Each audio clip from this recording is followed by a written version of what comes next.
another wonderful engagement, by the way. Some of these data will sound familiar, but the goal here really is to provide a quick snapshot of who these students are and some key demographic background and defining characteristics as well. Next slide. So to get us started in this regard, we know that California, nearly 2.5 million Californians are Black Californians, right, which represents about 6% of our state population. And more than a quarter of Black families in the state are living below the poverty line, meaning that they're earning substantially less than $25,000 per year. And nearly 1/3 of Black Californians have attended post-secondary education, so they've attended college to some degree, but have not earned a degree. Next slide. We also have to recognize that our work prioritizes the community college because the community college is the primary pathway to post-secondary education for people and communities who are disproportionately impacted. And so we see this play out very clearly for Black Californians. 72% of Black students who are enrolled in a public post-secondary institution in California are enrolled in one of the state's 115 community colleges. Comparatively, about 9% are enrolled at a CSU, and about 3% are enrolled in a UC institution. And one of the reasons why community colleges are so critical and so important to the post-secondary aspirations of Black Californians is that nearly 2/3 of Black high school graduates are not eligible to be admitted to the UC or the CSU because they have not successfully completed the A through G requirements. So for many of these students, the community college is the only real affordable pathway to the baccalaureate degree. Also want to note here that Black community college students are not reflective of the typical or the traditional college student population. So oftentimes when many people think about who college students are, they think about your traditional student who matriculates right after high school, who's living on campus, who's investing all of their time and all of their resources towards college. Well, that's just not the reality for Black students in California's community colleges. The overwhelming majority attend part-time, right? So more than 3/4 are enrolled part-time. Part-time meaning they're enrolled in less than 12 units per term. And the reason for that is that because they're taking care of other responsibilities. They're working, they have family commitments, they have other issues and other pressures that's requiring their time and attention and resources, meaning that they don't have the opportunity to attend full-time, among other things. And we also know that more than half of these students are adult learners, meaning they're age 25 and older. Next slide. We also have to be mindful of this. While the community college has been an essential pathway to post-secondary education for Black Californians, far too many who attend leave before they ever achieve their goals. For example, only about 3% of Black students actually transfer within 2 years, right? So I know many of our institutions are designed to be 2-year institutions, at least historically they've been designed to be 2-year institutions, but only 3% of Black students who attend actually transfer within a 2-year time frame. We also have to be mindful that only slightly more than 1/3 actually earn a degree, certificate, or transfer within a 6-year time frame. And then, we also have to be mindful that despite decades of initiatives and partnerships and efforts to improve articulation, far too few Black students transfer to one of the state's public universities. Only about 45% of Black students who transfer from a California community college transfer to a CSU. And the numbers for UC are even more discouraging. Only about 11% transfer to a UC institution, which I think all of us would agree is just not acceptable. Next slide. Luke and I have had the opportunity to engage in quite a bit of research over the last nearly a decade that has been focused on underrepresented and underserved students in community colleges. And what we find is that Black students in community colleges experience a multitude of challenges that impact their belonging, well-being, and success. So we know that Black students are overrepresented among students who experience basic needs insecurities, such as food and housing, transportation challenges, and I would say in the context of COVID-19, access to Wi-Fi and technology. Pressures that are situated in what we call the environmental domain are also salient for Black students. The environmental domain includes all of the factors that exist outside of the context of the institution, but have an influence on student success, such as work, family commitments, financial pressures, and stressful life events, to name a few. In our qualitative work, we have found that Black students routinely experience racial microaggressions and perceive the campus climate as racially hostile towards Blacks. Deficit perspectives are also salient amongst educators who teach and serve Black students. Many believe that Black students are not as intelligent, motivated, or committed to their academic pursuits, which has an effect on the time and the energy that they invest towards helping and getting to know Black students. Black students are rarely exposed to, we also know that Blacks are underrepresented among the faculty ranks, especially when we're talking about tenured faculty, and community colleges are not well represented. Blacks are not well represented among the ranks of administration in community colleges as well. So we're thinking about your directors, your deans, your vice presidents, presidents and chancellors. There's not an equitable representation there of Blacks in those roles. Black students are also rarely exposed to a curriculum that is culturally relevant and affirming, where they see positive images and representations of themselves, where they get the opportunity to apply the things that they're learning to their lived experiences, and where they learn about Blacks who've made important intellectual contributions to the fields that they're studying. And finally, the last point I'd like to make before we transition to Luke, on many campuses, support for Black students is limited to a very small and designated program or space, such as Umoja or EOP. And although these programs and the colleges who oversee them do amazing work for Black students, they should not be expected to be the only units on campus that's engaged in intentional efforts to support Black students.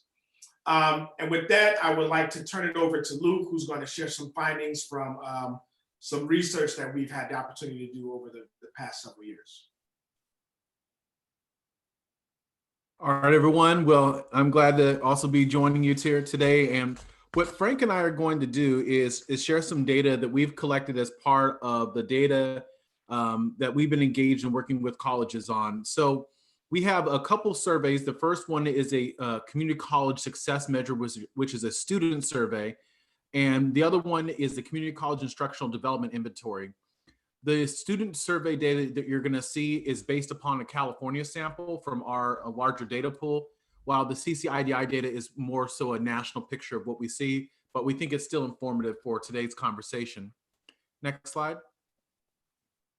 So we know that there was already a conversation as part of this week talking about issues such as food insecurity and housing insecurity, but we also wanted to add our own data to this conversation, mostly because we collect our data on insecurities different than most organizations and shops and institutional researchers, in that the way that we collect our data is through randomly selected course sections with in-classroom samples. Said differently, most of the research that you probably have seen on food insecurity, housing insecurity, et cetera, has been through an online survey.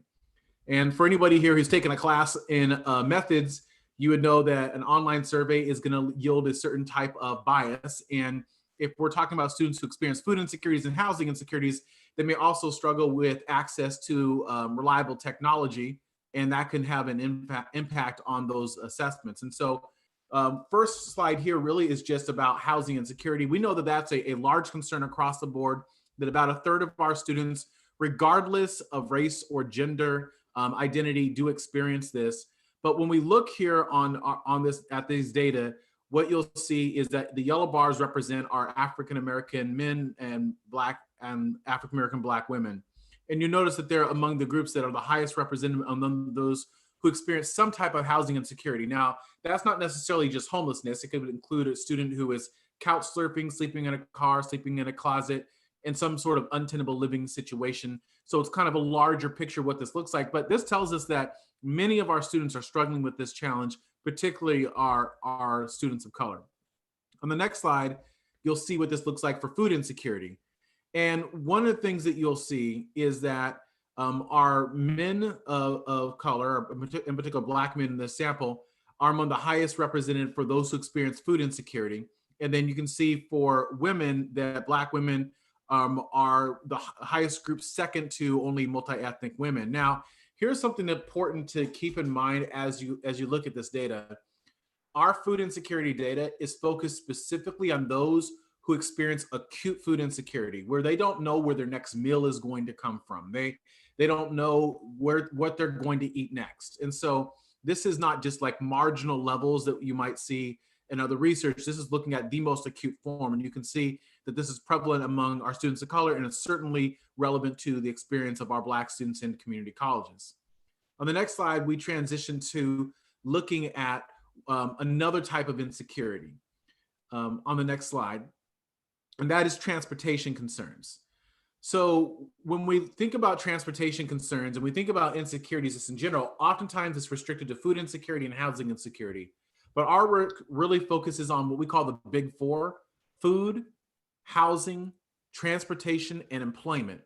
Because it's not really that any of those things exist in isolation. In fact, most of our work shows that a student who has one of those insecurities usually has 2, 3, or 4 other types of insecurities. And so it's really about having a holistic picture of how a student is experiencing college. But one of the things that we've learned with transportation is that for some of our students, they don't have reliable vehicles. So they might be taking multiple buses or multiple trains, or wherever they are, having to take multiple modes of transportation to be able to get to campus. Or they might be walking long distances to get to and from campus, or they might be relying upon an unreliable vehicle or to get a ride from a friend, right? So not having their own form of transportation, and we know that that can have an effect on success.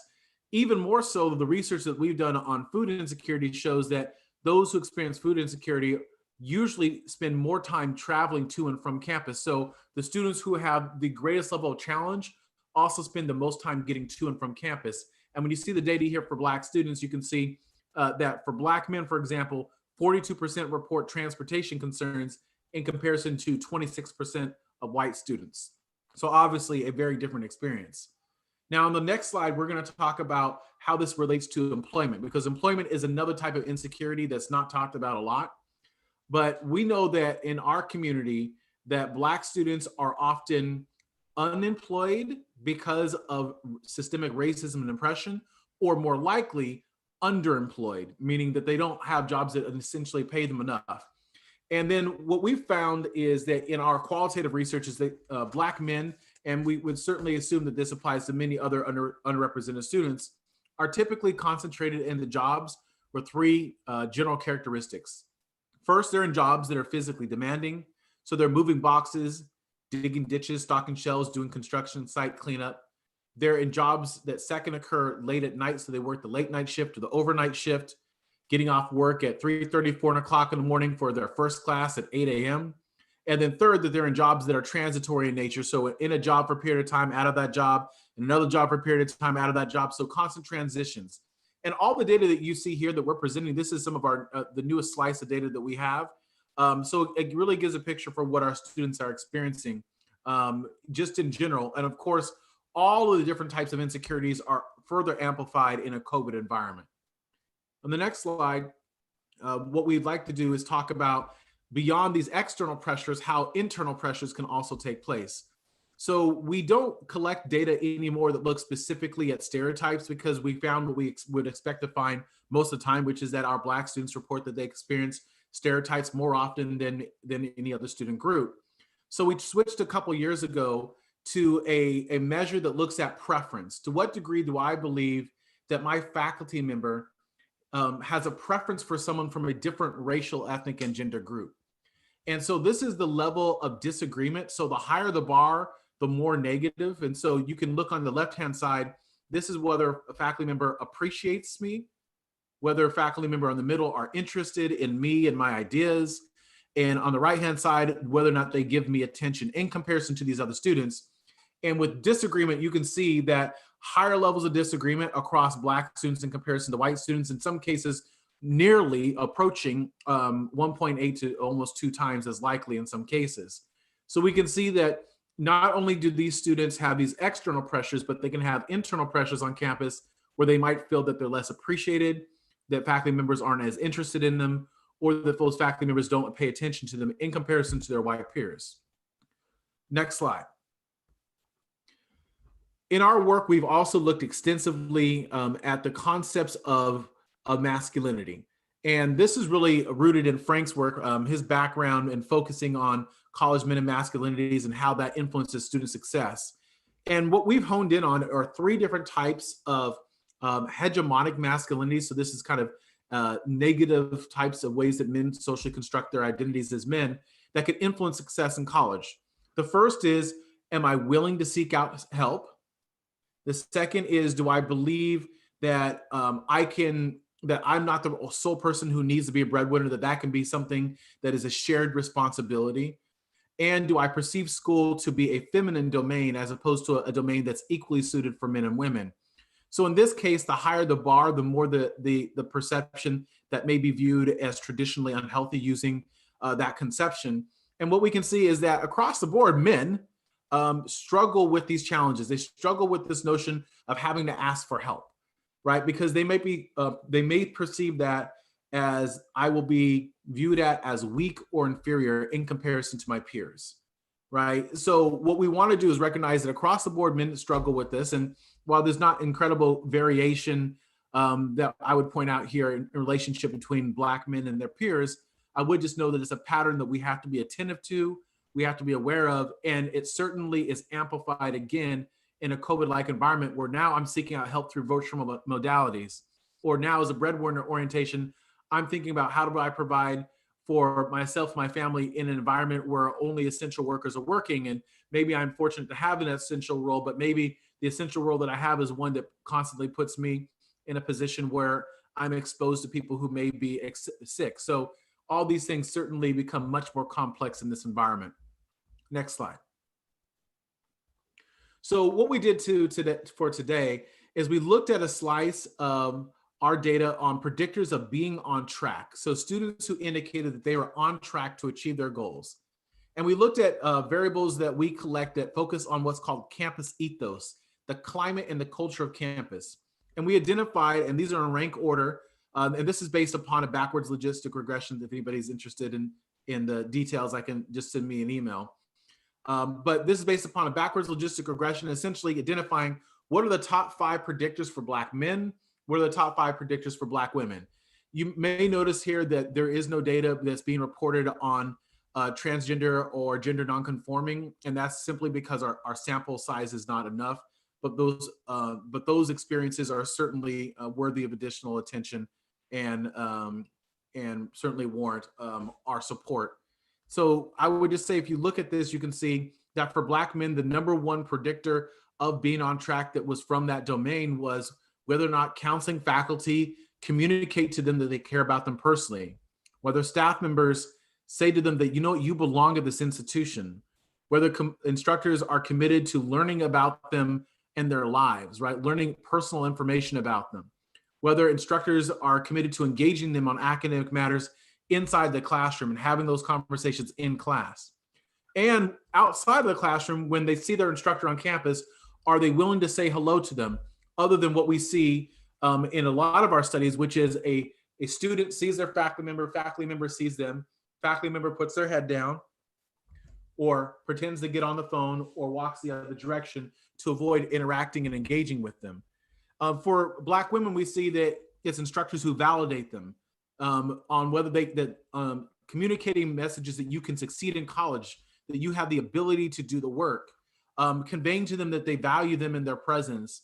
And then, of course, communication of care by staff members, particularly those who are in the computer labs and in the library.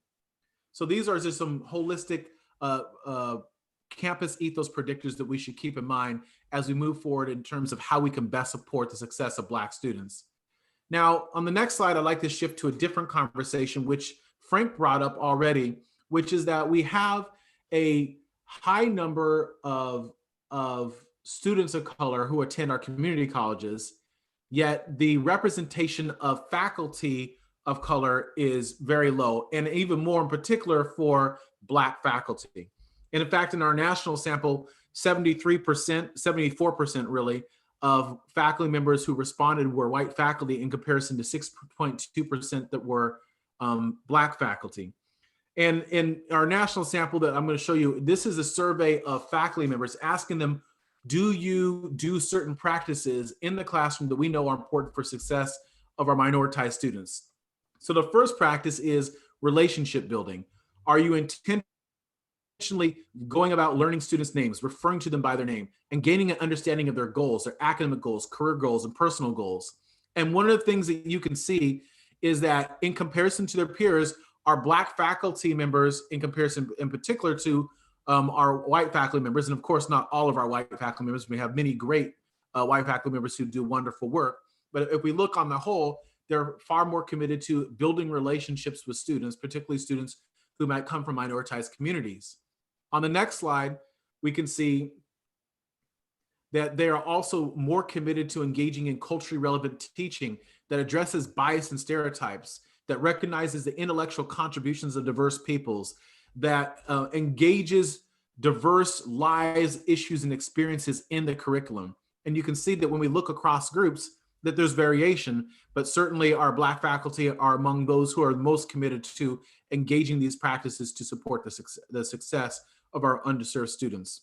On the next slide, you can see that there's also a focus on being intrusive. In our data on whether or not faculty members are committed to being intrusive about both building relationships and providing support to underrepresented and underserved students, we can see that, again, there's differences across groups, and our Black faculty are among those who are most likely be doing this. This is important because, again, when we're talking about some of our students, there can be an apprehension to seek out help. So it's important to have faculty members who will facilitate connections with colleagues and support services, who will proactively provide support to them and guidance, who will require them to use supplemental instruction and do those things that are important. The idea is to reach out and provide a net of support that's so tight that students don't fall through it. And then on the last example that we have for you on the next slide is on racial microaggressions. We know that in this current time, that bias is greater now than it has been ever before in our learning context. And we did a webinar yesterday, myself and my colleague Frank, talking about how we can respond to racial microaggressions in this environment, realizing that because we have incomplete information, because our time is constrained, because we're experiencing stress and insufficient sleep, because we're in heightened emotional states, that those are the conditions that produce implicit bias. And so we are seeing more both overt and covert forms of bias that are taking place. And when we look at the faculty members who have an understanding of that bias, we see that, again, it's our diverse faculty members, particularly our Black faculty, who have that understanding and that shared lived experience, which we believe best prepares them to engage students who come from those diverse communities. Next slide. Thank you, Luke. So I know quite a few of you on the webinar probably wonder, like, okay, this is great information, this is important to know, but what should I be doing about it? And to respond to that question, we'd like to offer 10 equity-minded recommendations, things that campuses should be doing, things that educators should be doing in order to ensure the success of Black students. Next slide. So first, we need to make sure that students have what we call a welcoming matriculation experience. The experience needs to be both seamless and welcome. From the moment they set foot on campus, we've got to be intentional in letting them know that they belong at the institution and that the institution is invested in their development and their success. A key aspect of this is making sure that the colleagues they encounter at spaces like the Welcome Center, financial aid, counseling, registration, any of those core services that they'll be accessing early in their matriculation, that they need to have an experience there that with colleagues who are both validating and affirming.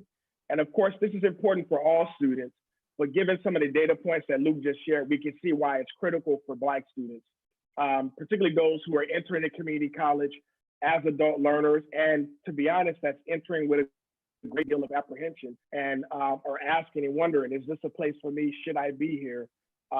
Should I be, or should I be invested in doing other things? Next slide.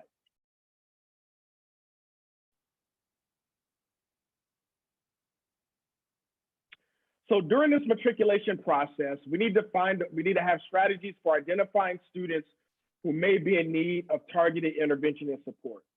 So like we know, for example, students who work more than 20 hours a week, we know former foster youth, for example, students who are experiencing basic needs insecurities, and students who've been away from education for say more than 5 years are likely to experience challenges, more challenges than those who may not be experiencing these challenges. Once we know who these students are, we have to make sure that we have colleagues who are able to work with them and to do so in a case management approach. And the case management approach is important because students need to have be able to address these issues in one stop, so to speak. They need to have one person who's reaching out to them on a periodic basis. This can't be something that occurs once or twice a semester. It has to happen on a more frequent basis, depending on students' needs. And some wonder, how do we do this? How are we going to do this with so few staff and with so many students? And one thing that we often suggest is that you target the students who you know are at most at risk, right?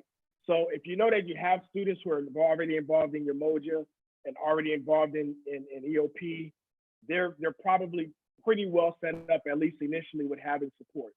So I would prioritize students who are not connected to a community at all, just floating out there by themselves, and making sure that these students are the focus of this early intervention and outreach. Next slide.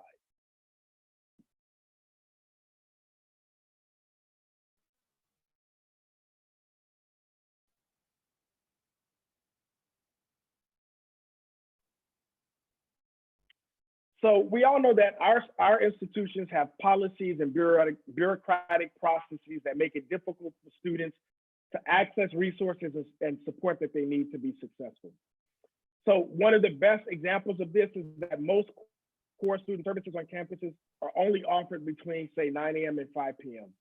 And this is an institutional barrier for students who are attending part-time and taking classes in the evening hours.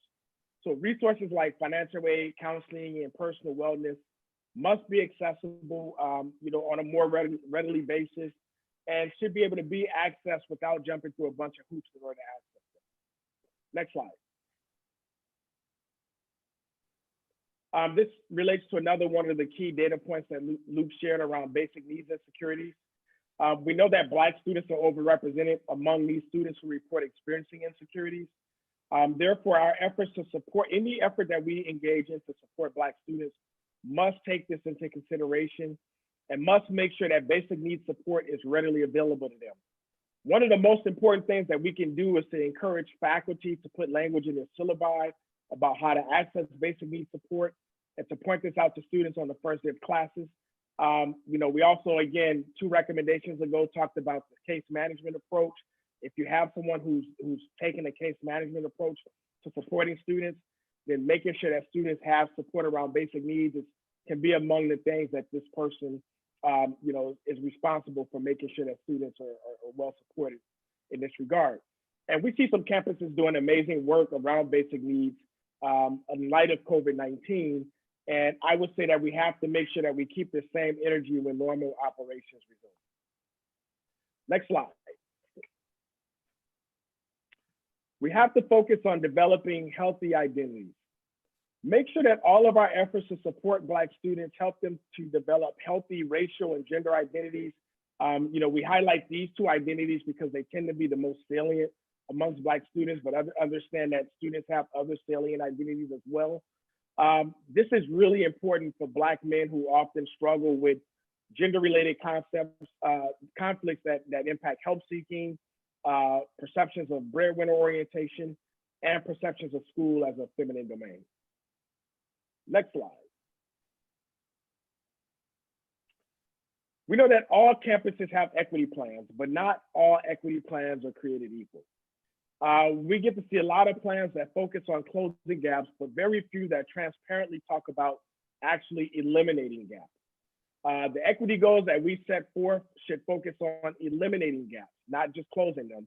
And we need to really make sure we're doing this with the focus on the metrics that are articulated in the Chancellor's Vision for Success and the student-centered funding formula. Next slide.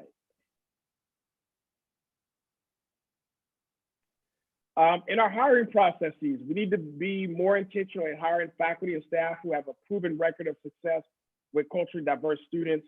As a part of this, we need to be intentional about hiring more Black faculty and staff as well.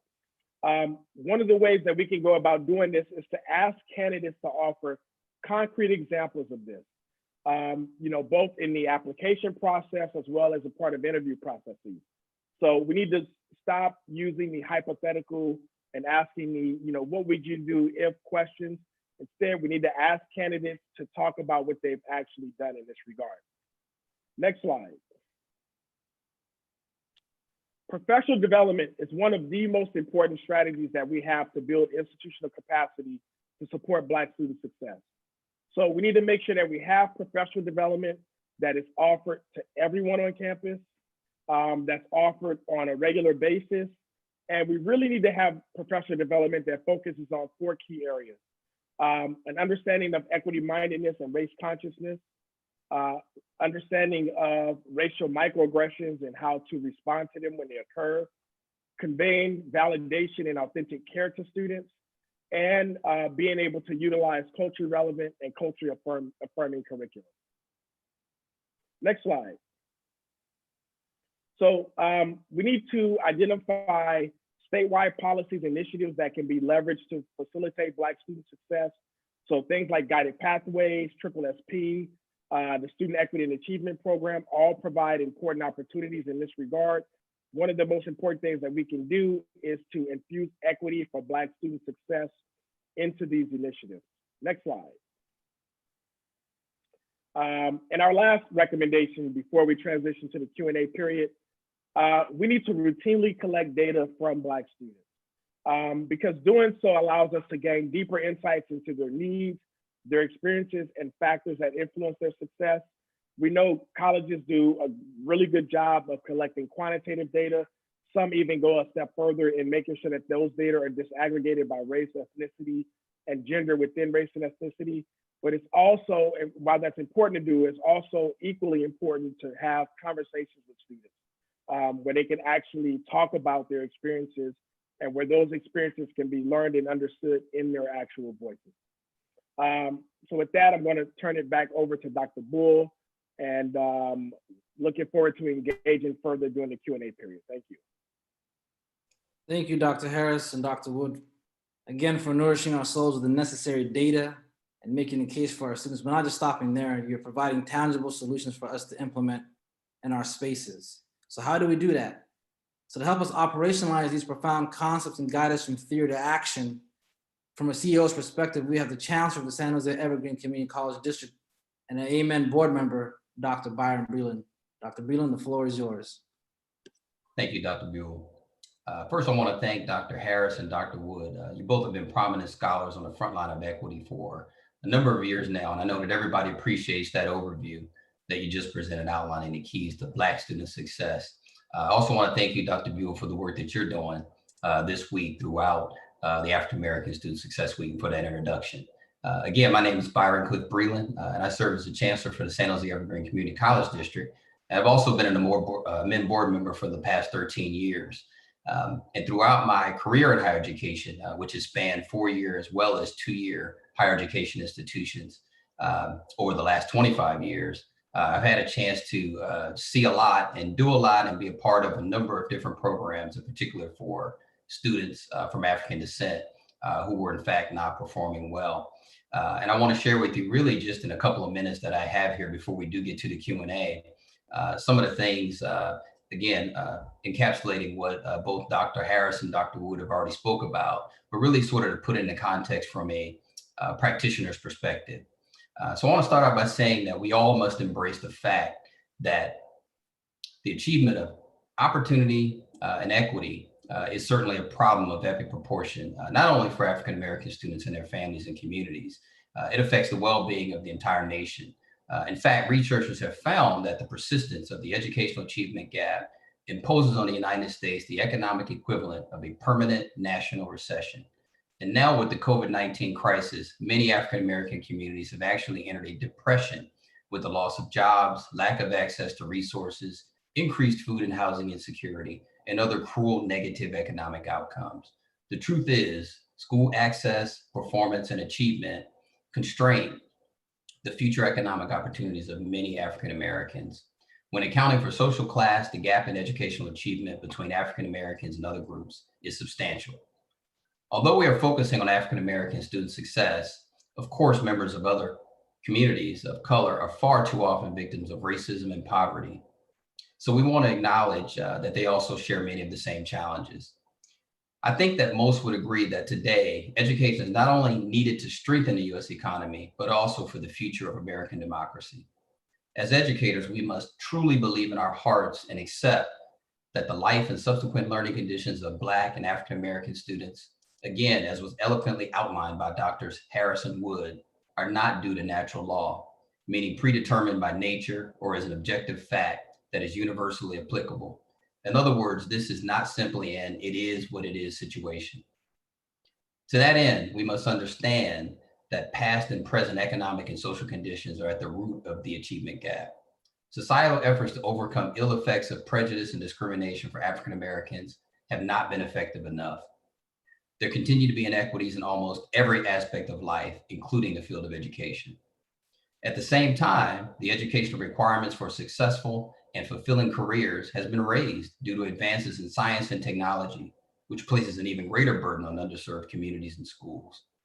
Of course, the absolute solution to the education and opportunity gap is the elimination of racism, class prejudice, and oppression altogether, but we know that is not likely to happen in the near future.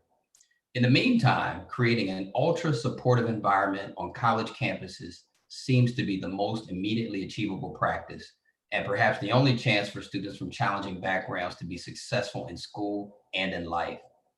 My final thoughts for leaders and educators working in the higher education space follow.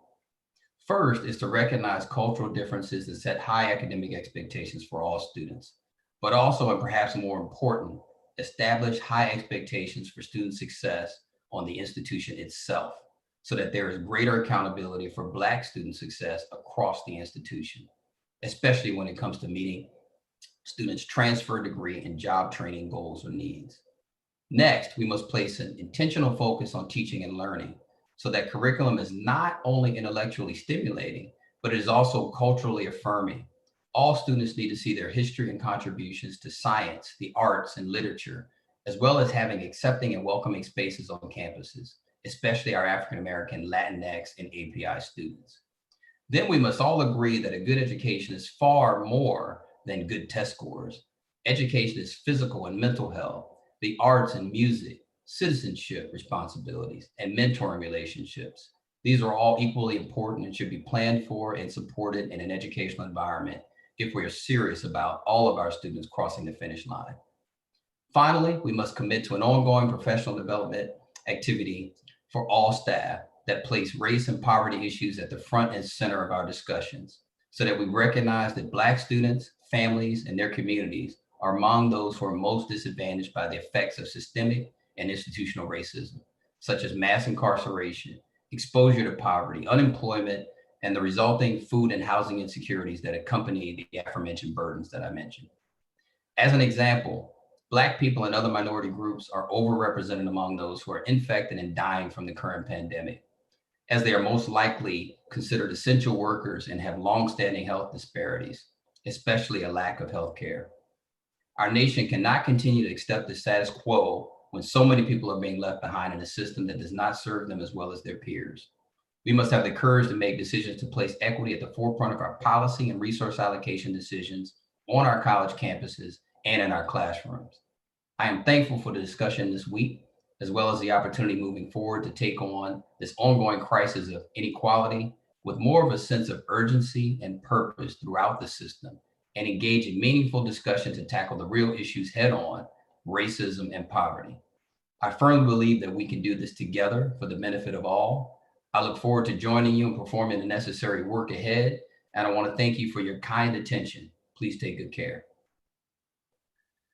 Thank you, Dr. Breland, for providing us that executive leadership and purview and perspective, and really giving us the macro and micro, and giving us also the socioeconomic conditions that exist in your comprehensive analysis as an executive. We want to actually mention the fact that these webinars are interactive. We're not talking to you or at you, we're talking rather with you.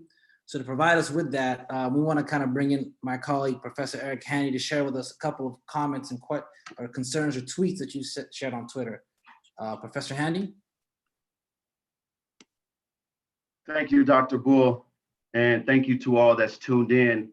Using the hashtags Black Student Success Week and the hashtags Black Student Success, both on Twitter, Facebook, and Instagram, we have a couple of questions. The first question I point out is from @perfect_smiles2, a student.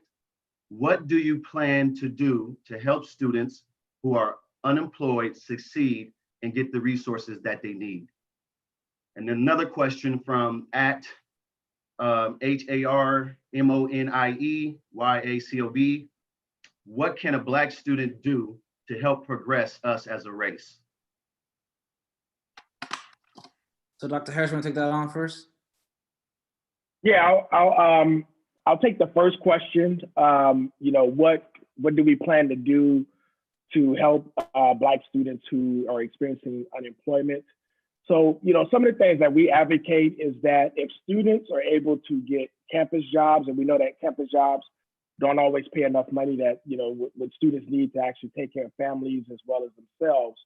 But, if they can find employment that is on campus or employment that's close to campus that's related to their career goals, then it allows students to earn money while also being able to attend school. And it increases the likelihood that they'll persist to graduation. So this is something that we often advocate for campuses. We know that, sometimes the resources for doing so are limited, but it's something that we think is really important. It's not that working in and of itself is bad. Actually, I think Luke did a study not too long ago that said some work is okay, but where it becomes challenging is when the work exceeds more than 20 hours a week, when you're dealing with some of those conditions like the ones you shared, you're in jobs that are physically demanding, that are occurring late at night and that are occurring overnight, that are completely disconnected from your academic and career goals. That's where the challenges of work come to bear. At the same time, I want to acknowledge that, being able to take a part-time job or being able to take a campus job is not something that's available and accessible to everyone. And so then I think it's important for faculty and staff and educators that are working with students understand that this is a real concern for students and that they need to design an experience that accounts for this added responsibility that students have, that they're not just able to be a full-time student and invest everything that they have, to their academic pursuits. Thank you. And I already forgot the second question. I think it was, what can Black students do? What was it, Professor Handy? If you could repeat it, I'd be happy to answer it. What can Black students do to help progress the race? Yeah, so I think what Black students have always done that have been successful and that have been important is there are two important things. They have created communities for Black students on campuses, particularly campuses that haven't always been willing to do that for Black students, right? So clubs, campus clubs and organizations, and even building virtual communities, I think are really important. And using those as opportunities to recruit new students, to recruit Black students to the institution, and to reach out to students who have recently applied to the institution, who are going to be attending, and kind of showing them the things that they need to know and do in order to access resources and be successful. That's one thing. I think the second thing, though, is that students usually have more voice than they recognize, right? A lot of times students actually have more voice and more influence than someone who's working at the institution. So making sure that students are communicating their needs, making sure that students are holding the institution accountable, for what they need and deserve in order to be successful, I think are also, part of it. And I also recognize though that comes with a lot of, time and physical and emotional labor. So making sure that you're taking care of yourselves while doing this, and that you're doing it in coalition and in collaboration with others is important as well.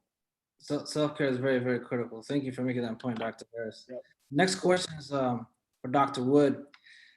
Any suggestions on how to this has actually been a very, very important question that's been reoccurring throughout our week. It comes from an educator. Any suggestions on how to fend off accusations of racism against white students and process racial battle fatigue when we do this work? Many students are not used to inclusive classrooms and target faculty of color when they have to be in such environments. Yeah. Those are really two questions. So let me take the second one first. And racial battle fatigue is a concept that's been developed by William Smith that recognizes that as we engage in work that's race-based as advocates, that there is a certain personal toll that comes with that by merely being a person of color in these spaces that were never designed for us, and for the most part don't want us as faculty, staff, or positions of leadership, or as students. And so there can be negative psychological effects that come with that, and negative physiological effects that come with that as well. So I encourage you to see anything that's been done by William Smith on that. In terms of the first question, which is how can we advocate in an environment knowing that there are those who may have supremacist ideologies, whether they're students or colleagues who might want to push back. I mean, I think that that's part of the long history and struggle of those within our community. I would say that I would first of all just acknowledge that it's not easy, but also acknowledge that if we don't do it, if we aren't the person who's going to continue to push those conversations, then we are allowing harm to manifest against our students. We know that when our students experience microaggressions, when they experience bias, when they experience overt discrimination, that there's harm that's being done. And we have to recognize that as educators, we have far more privilege than they do. And so for us to be cautious about engaging is not recognizing that and using our privilege to help advance that conversation. And again, I want to recognize that's hard, that's difficult, but it's also part of the struggle. I mean, I would also put it in context historically and say, if it wasn't for Black folks who worked on the Underground Railroad, many of us would have still been in slavery, right? So we're doing work that is about addressing injustice always comes with peril. Thank you for that, Dr. Harris. This question is for Dr. Breland, and then feel free to tap in as well, Dr. Harris, Dr. Wood, if you want to. The question is, how can we engage stakeholders to be deliberate about spotlighting the plight and challenges of our Black students when colleagues in management keep stating that all students messaging is the focus? So how do you get, if I understand the question correctly, as you read it, and you may not have interacted with the person who asked it, but as I hear it, how do you get all stakeholders involved when they don't seem to be as motivated? Yeah, and then also moving it, when you're trying to do something that's specific for Black students, moving it from the all students matter to the specific issue addressing Black students or students. Okay. Yeah, I mean, and this is a common challenge that folks have, especially trying to move the needle, if you would, on many campuses. And one of the things that have come up really in the last, I would say, decade is folks have been a lot more intentional about looking at data, gathering data, bringing it to the forefront, having people actually have discussions about who is actually being impacted, and really how you direct resource at that. So I would say, first and foremost, you have to be able to get the data, put it on the table, and have real conversations about it.